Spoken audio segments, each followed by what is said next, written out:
Today's podcast is a companion piece to the last one that you can listen to without going back an episode, but you know what, it'll make much more sense if you do.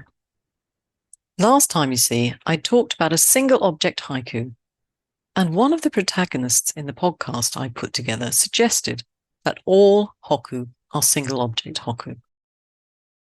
He, Kaiorai, was writing in the late 1600s, early 1700s.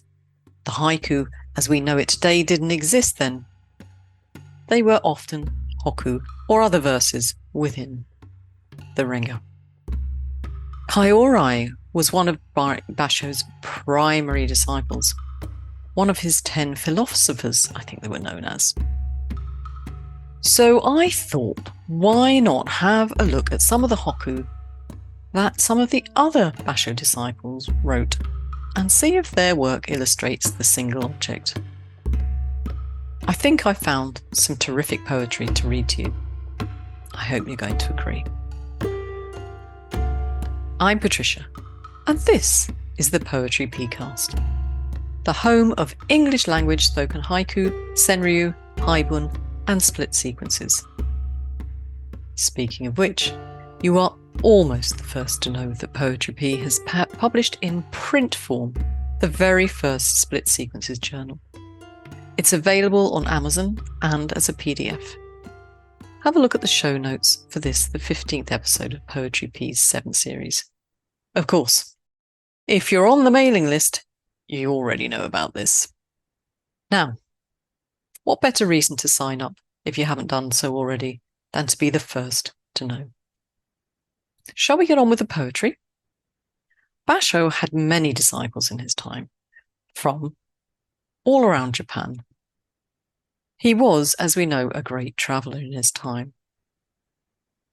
When he began his writing, he was a member of the Taimon and Danrin schools of poetry, eventually developing his own school.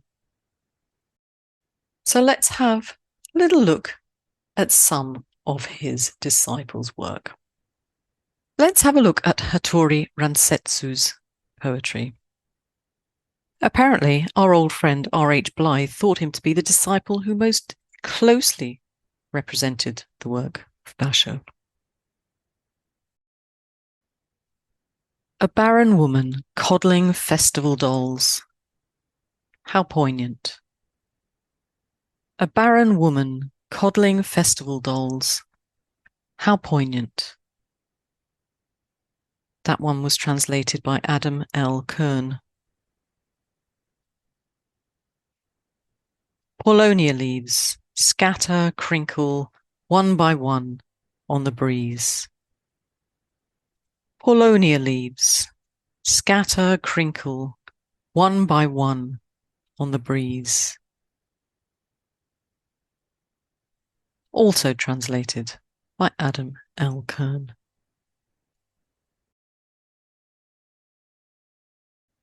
Kagami Shigo was a mentor to another poet we'll know very well, I think. Kagano Chiyo. He became very, very popular after Basho's death.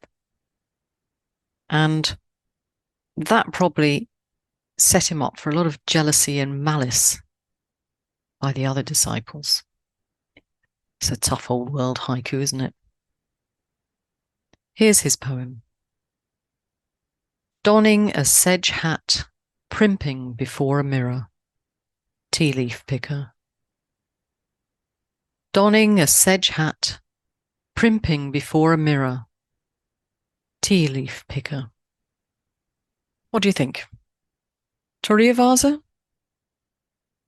I think so. Mukai Kaiorai is the poet who, of course, said that all hokku are single object haiku, or hokku, I should say. So I thought it would be a good idea to have a couple of his works in the mix today. He also wrote poetry with his sister, you know. If you want to look it up, it's called A Journey to Isa, and it was published around 1686. Within my grasp, sadly vanishing, a firefly. Within my grasp, sadly vanishing, a firefly. Translated by Adam L. Kern. And I reckon this is a case of the reversal of expectations. That firefly, and they are very, very bright, disappearing. We'd expect it to keep shining, wouldn't we? Or at least I would. But then I've only seen them once. The skylark and the hototogishu make a cross with their singing. The skylark and the hototogishu make a cross with their singing. If you don't know what the hototogishu is, and I'm probably pronouncing it wrong, it's a cuckoo to those of us in the West. And that poem was translated by R.H. Blythe. Is it a single object haiku? You could make the case that it's about two birds, but for me it's all about the sound. Blythe points out that the skylark flies straight up, whilst the cuckoo flies slanting and horizontal. He feels, perhaps as I do, that it's the singing that makes the cross. So I'm going with a single object haiku, or hokku, as it might well have been. Takahari Kikaku. This is a chap who, after Basho's death, developed a style of haiku which was damned as heretical, no less, and maybe could be seen as the spiritual forebear of the Senryu. My type of guy. The beggar. He has heaven and earth for his summer clothes. The beggar. He has heaven and earth for his summer clothes. I wonder, could that have been considered as heretical, a bit on the naughty side at his time? Sleeping butterfly. What do you do night after night? Sleeping butterfly. What do you do night after night?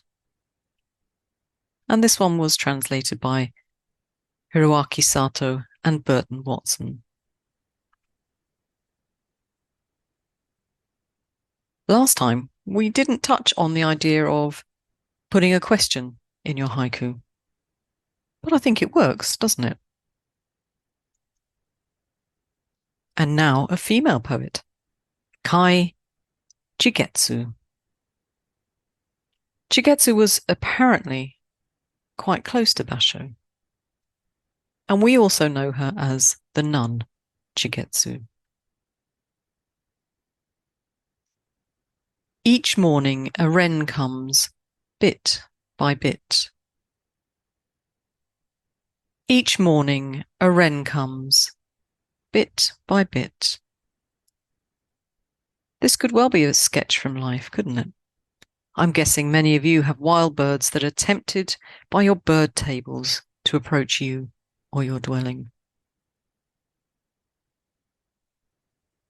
In autumn, a dove looks as if loneliness were only his. In autumn, a dove looks as if loneliness were only his. Also translated by Hiroaki Sato and Burton Watson. And this is another technique we didn't talk about last time, using the aesthetics wabi and sabi. This poem surely drips sabi, doesn't it? And last but not least, Yamamoto Kakai. Doffing a rain hat to soak deliberately in the northern showers. Doffing a rain hat to soak deliberately in the northern showers. Translated by Shirano. This one apparently is allusion, and possibly not one we'd understand today. I certainly didn't get it. It's a verse written in a renga following one that Sogi had written, Sogi being associated with poetry, poetic places, and travel. And Shirani suggests that this is an allusion to him and a nod to hokku poets. And also that Kakai might be doffing his hat to Basho too. And I don't know about you, but some of the translations felt a bit clunky to me. But beggars can't be choosers. I can't translate them myself. But what we can do is get the idea of what the poet is trying to say. And if you like it, if you're interested, you could perhaps find different translations of the same poem and get a feel for which translator you really enjoy reading. We'll be doing a little bit more about that and about the schools of haiku later this year or next year. I hope these poems added a little to the single object haiku podcast from last time. Although I was able to find these examples of single object haiku from Basho's disciples, I actually found more that didn't focus on one single thing. So I'm concluding that Kaiori was probably not correct in his statement that all hokku are or were single object. Nonetheless, I still think it's an interesting way to write our haiku today, and I look forward to reading your haiku in May 2024, or seeing examples in your poetry whenever you decide to submit. I enjoyed putting this together. I always enjoy reading lots of poems. If you enjoyed it too, perhaps you'll consider becoming a member to support the work of Poetry Pea. There are some benefits to you too. Details, of course, in the show notes. Now, next week, I am uber excited because I'm going to be bringing you something from the future. I should really have some spooky music here, shouldn't I? But didn't think of that. Anyway, do come along and find out what on earth I'm on about. And when you've listened, please send me some feedback. You'll know why when you've listened. But until then, keep writing. And don't forget, check out the show notes, have a look at the membership scheme, share and review the podcast. I'd be really grateful. And if you have any questions, just email me. Ciao!